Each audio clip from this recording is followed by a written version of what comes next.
한국은 명목 GDP 기준 아시아 4위, 세계 10위의 경제대국이다.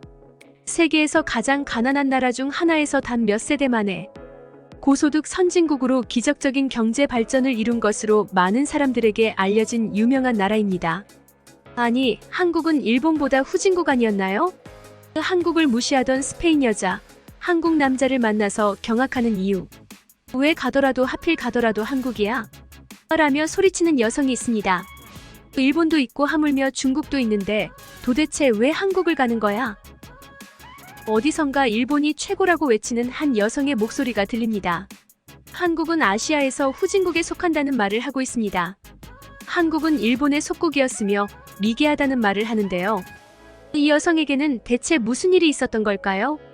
해당 스토리는 스페인 사람 줄리아 씨가 해외 커뮤니티 레딧에 올렸던 사연을 바탕으로 재구성된 이야기입니다. 해당 사연자를 대신해서 저희가 읽어드리겠습니다. 안녕하세요. 저는 스페인에서 태어난 줄리아입니다. 태어난 지 2년도 안 되어서 아버지와 함께 일본 오사카에 이민 갔는데요. 현재 나이는 30살이고 그 사람을 만나서 한국에 처음 오게 된 건 2021년이었습니다. 제가 이렇게 사연을 올리게 될 줄은 정말 상상도 안 했는데요. 저는 어머니를 삼키고 태어난 아이였습니다.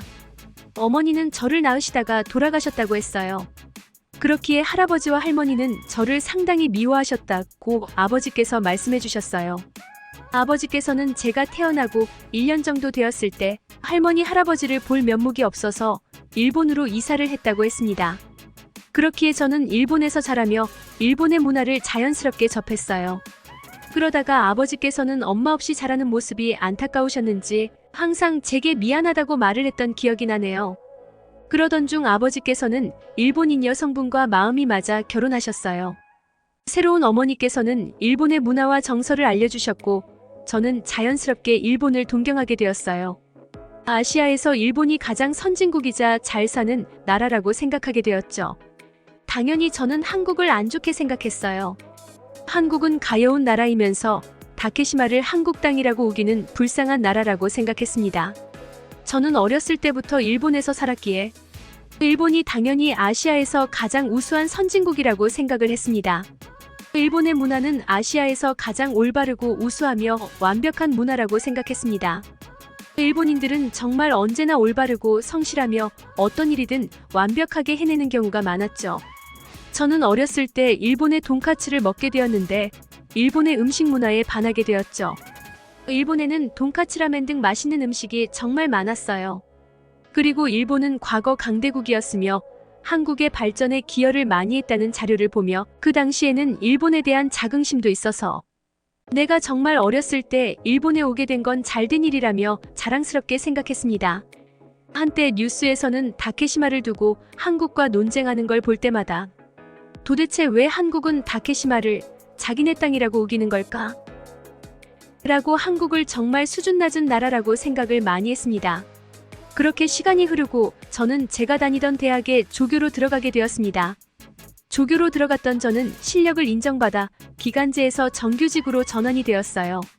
그러던 어느 날 저희 오사카 대학에 한국에서 조교 파견을 오게 되었고 3개월간 저희와 함께 근무하게 될 장용우 조교님이라고 하더라고요.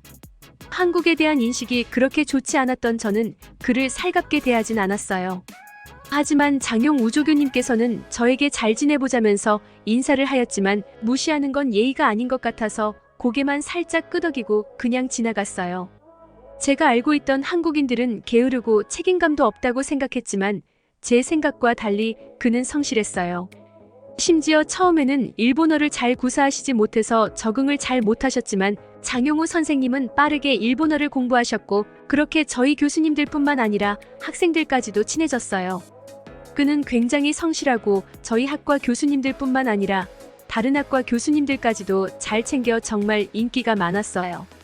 그는 자신의 일이 아님에도 불구하고 적극적으로 나서서 도와주고 학생들의 힘든 점과 고민을 들어주는 친절한 사람이었어요.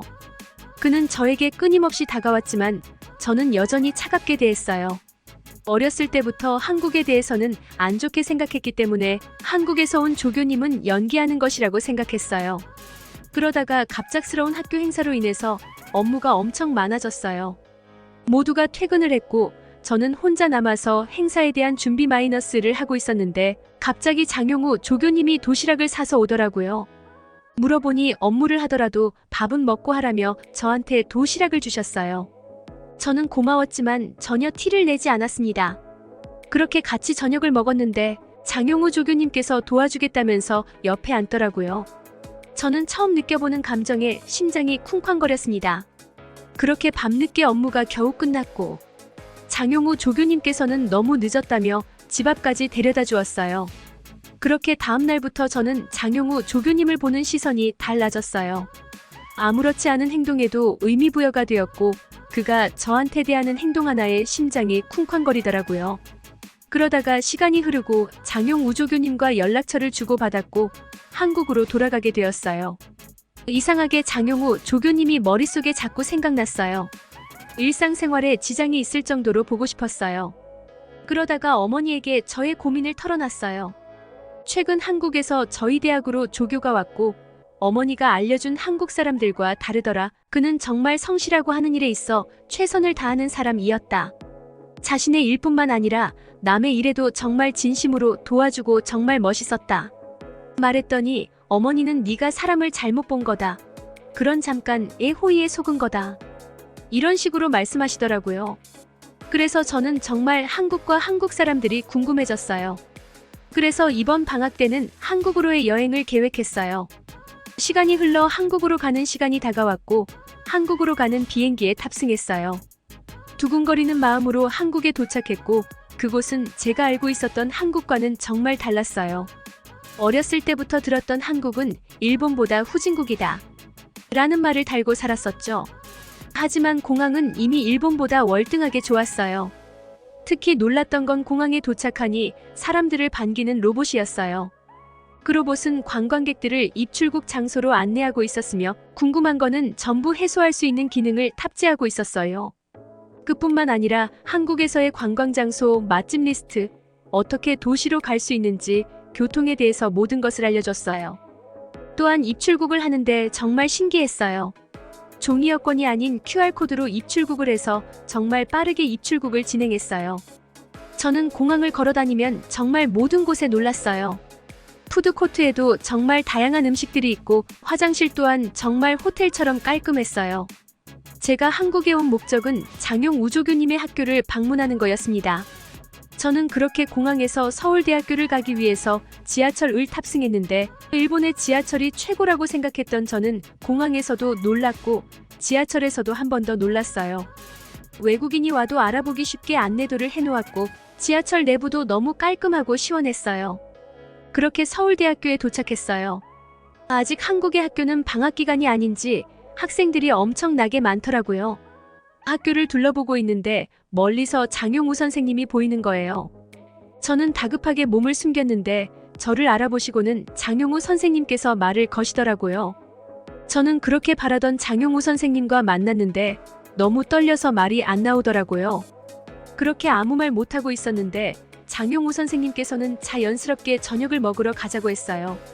보고 싶었는데 이렇게 한국에서 보니까 신기하다며 자꾸 말을 걸어주셨어요. 그렇게 저는 긴장이 풀렸고 한국에 와서 신기한 것들을 다 말했어요.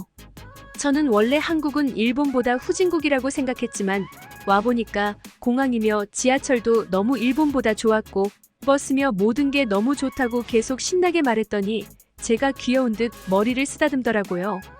일본에서 장용우 선생님과 헤어진 후 제 마음을 표현 못한 게 너무 후회돼서 이번 한국에서는 마음을 전할 생각을 했어요. 그렇게 장용우 선생님과 도착한 곳은 서울에서 있기는 정말 어색한 허름한 식당으로 저를 데려갔어요. 외관은 정말 당장 무너져도 이상하지 않았어요. 거기에 들어갔는데 냄새가 정말 예술이었어요. 그리고 반찬들이 하나둘씩 나오더니 테이블 위에 반찬들이 20가지는 넘게 세팅되었어요. 그리고 삼겹살이 나왔어요. 장용우 조교님께서 고기를 다굽고는 이제 먹어도 된다며 저에게 쌈을 싸주셨어요. 그가 해준 고기는 너무 맛있었어요. 저를 배려하는 행동과 마음이 너무 좋았어요. 그렇게 저희는 밥을 다 먹고 서울의 야경을 보여주겠다면 서남산타워를 데려가더라고요. 그렇게 저는 정말 이쁜 야경은 처음 봤어요. 서울의 도심들의 빛나는 불빛들이 마치 밤하늘의 별빛처럼 반짝반짝 빛났어요. 그렇게 그 남자와 함께 있으면서 느꼈던 마음을 전했어요. 장용우 조교님께서는 한참을 고민하시더라고요. 저는 그렇게 한국에서의 일정을 마치고 일본으로 돌아왔습니다. 일본에 돌아와 저는 정말 지금까지 한국에 대해 정말 잘못 알고 있었구나 생각했어요. 제가 편견으로 가득했기 때문에 한국에 알려고 하지 않았던 저를 반성하게 되었고, 정말 한국에 살고 싶은 만큼 인프라와 사람들이 너무 좋았어요. 그리고 저는 장용우 조교님과 어떻게 되었냐고요? 저는 지금 한국에 살고 있습니다. 장용우 조교님과는 사귀게 되었고 지금은 그이와 결혼해서 잘 살고 있습니다. 제가 한국에 처음 와서 봤던 아름다운 서울과 맛있는 먹거리는 정말 대단했어요. 한국에 대해 안 좋게 보던 제가 지금은 정말 한국만큼 좋은 곳은 없는 것 같아요. 이제는 한국에 대해서 정말 잘 알고 역사도 다시 공부를 했습니다. 독도는 한국 땅이 맞고 일본이 억지를 부리고 있는 거라고 생각합니다. 일본은 어렸을 때부터 교육할 때 다케시마는 일본 땅이라 175고 가르치기 때문에 그런 줄 알고 있었을 뿐이죠. 25. 이제는 정말 아는 사람들과 일본인 지인들이 어디에 여행 갈까 묻는다면 저는 망설임 없이 한국이라고 말하고 있습니다. 이제 제 사연을 많은 분들이 보실 텐데 지난날에 제가 한국에 대해서 부정적으로 말하고 다녔던 거에 부끄럽고 미안합니다.